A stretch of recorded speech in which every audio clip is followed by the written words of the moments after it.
So good question. It's differentiated, right? So that's one of the problems we're trying to solve. It kind of depends where you are, the county, the state. It depends on a lot of different things. There's private organizations.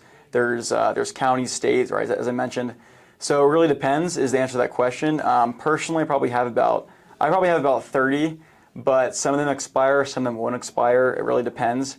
But there's a few that are very, very concerning. If you don't renew them on your own, they're going to expire and you can't really find a job after that. You could renew it, but it might be a harder process.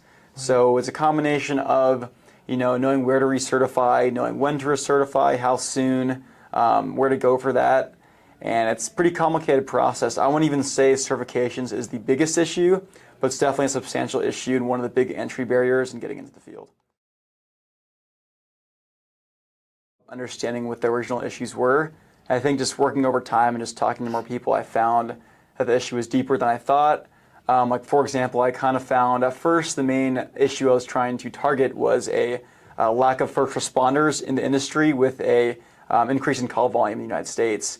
Then I kind of learned what that causes, right? That pretty much causes lack of sleep for first responders, which leads to health issues. When you're not sleeping well during these 24 and 48-hour shifts, you're getting into more ambulance crashes.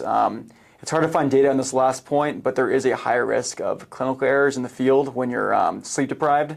So we're seeing a lot of that, unfortunately, longer response times. So you start from this one category, right, of just lack of first responders with a lot of calls to this issue. And then to answer your other question, I think having that business background kind of helped me with the other side of things, just knowing how to pretty much go from, hey, here's a problem and I work in that field to here's how I implement a solution, get a business plan, talk to the right people and kind of figure out how to go from there.